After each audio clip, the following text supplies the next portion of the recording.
Every moment in time creates questions the human mind cannot answer. Out of reach, past all we can see, hear, and touch, beyond all we understand, lies.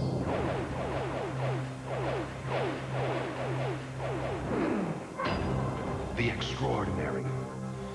Good evening. Welcome to the extraordinary. The extraordinary is this unexplained noise recorded deep in the Australian outback.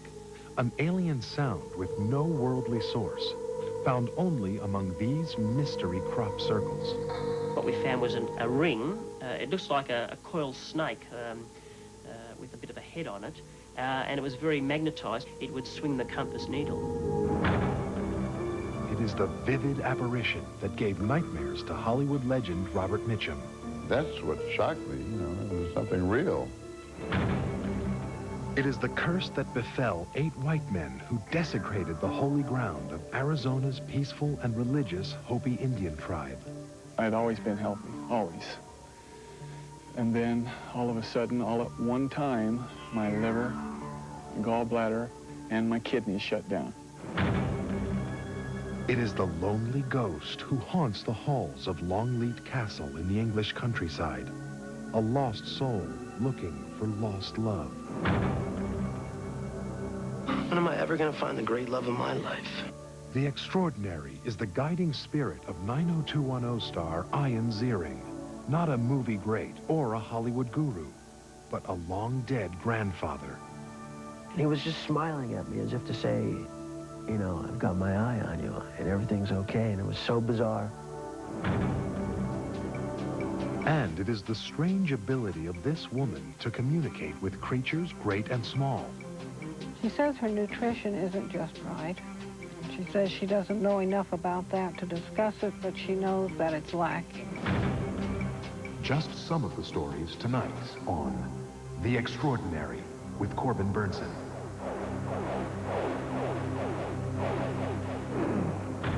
We've all heard about those mysterious crop circles that keep appearing all over the place. Strange, unexpected shapes carved in fields around the world. Usually huge, symmetrical patterns etched on desolate landscapes. Well, between May and August of last year, more than 130 of these bizarre shapes appeared in Britain alone. Now, the debate is whether these shapes are the work of aliens or a bunch of practical jokers with lawnmowers. Suddenly there's a twist. No one before has ever heard the mysterious sounds they make. Warwick Moss has been checking out these noises recorded deep in the Australian outback that have scientists baffled. These sounds were recorded in the very center of one Australian crop circle, far from cities and from civilization. This is the first time they've been broadcast anywhere in the world. And even though the experts have played them over and over, fed them through computer after computer, analyzed them and reanalyzed them, the secret of these sounds has never been unlocked. The difference between England and Australia is that our areas are totally remote. John Ockertell, a commercial airline pilot, is one of Australia's leading researchers in this highly specialised field. He's seen the circles, heard the sounds, and investigated them thoroughly. John Ockertell is no newcomer to this research. He's been there since the beginning. The first circle was discovered in Australia in 1940. In the last 50 years or so, hundreds of crop circles have appeared in Australia, all of them in this remote 10,000 square kilometre area around the borders of New South Wales, South Australia and Victoria. Out here it's hot, it's dry, it's wheat country, right in the middle of nowhere. Just over that way, is what they call the big desert wilderness. The nearest real town is 2 hours that way.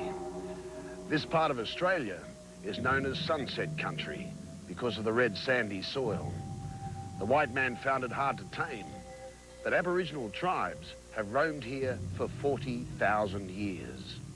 It's a land of legends and mystery, none more intriguing than the mystery of the crop circles. It's a mystery that crept into the lives of Rex and Nance Jolly in 1989. They're no-nonsense, hard-working country folk who have worked on the land all their lives. In the summer of '89, all their gambles and their toil was about to pay off. As far as the eye could see was the season's bumper wheat crop, ready for the harvest to begin. When we hired the contractors to come in to strip our wheat, they'd stripped quite a few acres, and then this morning they were sailing along down a rise, and they could see ahead of them these things that they'd never seen before. Those things the contractor saw from his harvester were strange circles, perfect shapes, imprinted on the wheat fields. The first thing the Jollies did was take these photographs. The second was contact the expert, John Ockertell, who set off immediately for Sunset Country. John Ockertell found that the wheat itself was not damaged in any way. The stalks were not broken, just bent at the base. Somehow, they'd been woven into an intricate pattern, something like a straw basket. As for the soil around the circles, it was sandy and soft as normal. But inside the circles, the soil was very different indeed. It was as hard as a rock. The samples were sent off to Monash University in Melbourne for analysis. At first, the results did not look that promising. The soil was unusually high in iron oxide, but it didn't contain any strange elements. Then the researchers found a clue that sent them back to their computers for another look. What we found was there was very little bacterial life, which is very unusual in soil. In the ring section, in the normal soil, there's a lot of normal bacterial life. And there was more. The university computers revealed that there was an unexplained magnetic charge emanating from one corner of the farm, right where the circles had formed. Armed with this new information, John Ockertell headed back to the Jollies wheat field. He pinpointed the exact spot and began a new series of tests. What we found was a ring. It looks like a coiled snake with a bit of a head on it, and it was very magnetised to the extent where if you ran a normal compass, which is very unusual, over it, it would swing the compass needle. To this day, John Ockertell can't explain that magnetic charge. It, like the crop circles, remains a mystery.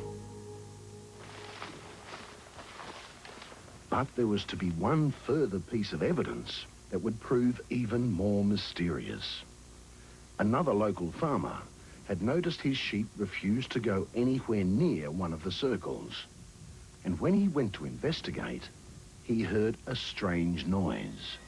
A noise that literally made him sick. That farmer had the presence of mind to record the sound. What he captured on tape was this. The sound we played you earlier. When John Ockertell studied the computer breakdown of the sound, there was another surprise, another discovery. The sound reminded him of one recorded by a BBC television crew while they were filming at the site of a crop circle in England. A BBC crew attached a radio microphone to Pat Delgado. As he walked in the circle, it picked up mysterious sounds. That's a terrible noise, just as you stand in the centre.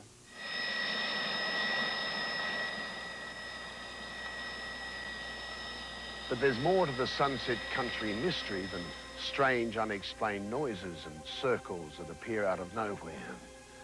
It happened on a night just like this, 15 years ago. The sky was still and crystal clear.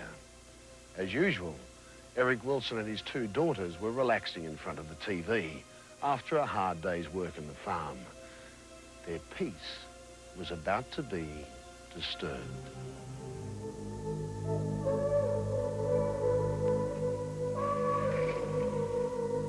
I came outside to investigate what the problem was and saw this light above, over the dam. Girls, come and look at this.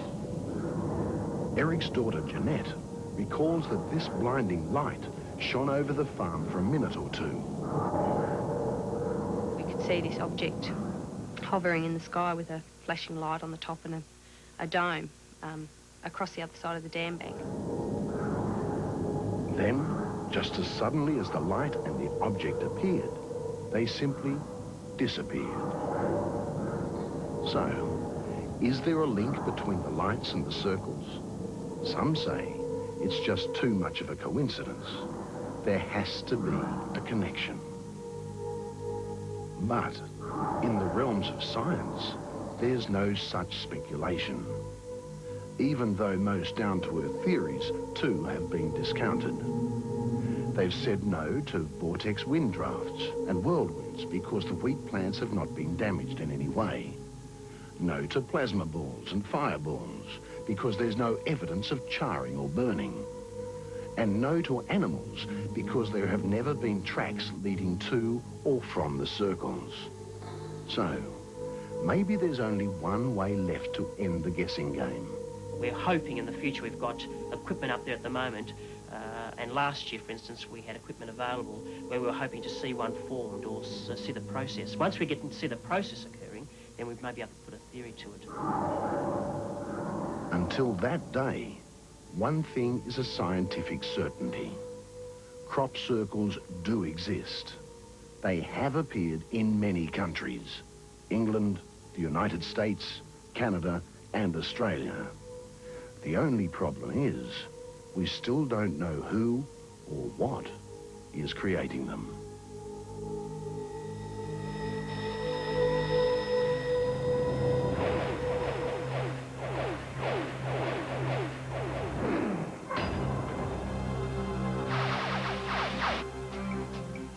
Out of the marsh, an apparition appeared.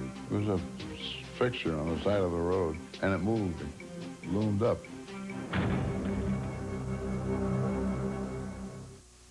It's on space.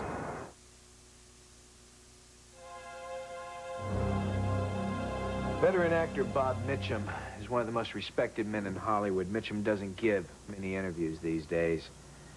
But for us, he let out a long-ago secret about an apparition that he once encountered. His name is on the marquee of classics like The Longest Day, The Big Sleep, Ryan's Daughter, The Sundowners, and both versions of Cape Fear. He's not one to equivocate about the type of guy he is. He fears no man and tells it like it is. But when we talked to him at the famed Biltmore Hotel in Santa Barbara, California, Mitchum first showed us his gentler side. Trouble steeps in sullen pools along the way I've taken. Sightless windows stare the empty street. No love beckons me save that which I've forsaken, and the sorrow of my solitude is sweet. We'll get back to the poem in a moment. We were curious about a tough guy's experience with matters of the unexplained and his thoughts of this life and beyond. Do you believe in reincarnation? I think it's my only shot. Mitchum says that if he could come back, he'd like another shot at being himself, only better, the second time around. Well, I might have been a lot kinder in my understanding and my acceptance of people. And being less concerned about my own survival than someone else's survival. But in matters that are really from the beyond, one experience stands apart. Mitchum saw an apparition, a memory that haunts him to this day. I remember one time I was in Dover, Delaware, and I borrowed a car from some friend of mine. And was driving out down to the beach, Bowers Beach. And on the way down, out of the marsh, an apparition appeared. It was a fixture on the side of the road, and it moved, it loomed up. For a millionth of a second, I started to stop, and then I rushed on. That's what shocked me, you know, it was something real. And what the hell I was doing there and why, I don't know. I'm sure it had nothing to do with me. It just appeared, and I happened to be coming along, and some hideous witch jumped up out of the swamp. But it has recurred to me in, you know, in diminishing nightmares. The apparition incident happened during a rough, poor childhood that ranged from jumping freight trains to doing time on a chain gang. Yet even then, Mitchum's poem to his mother showed a gentleness behind the tough exterior the world would come to know. I wrote to my mother on a penny postcard when they still had penny postcards when I was on the chain gang. She didn't receive it for years until they shut the joint down. And it said, trouble steeps in sullen pools along the way I've taken. Sightless windows stare the empty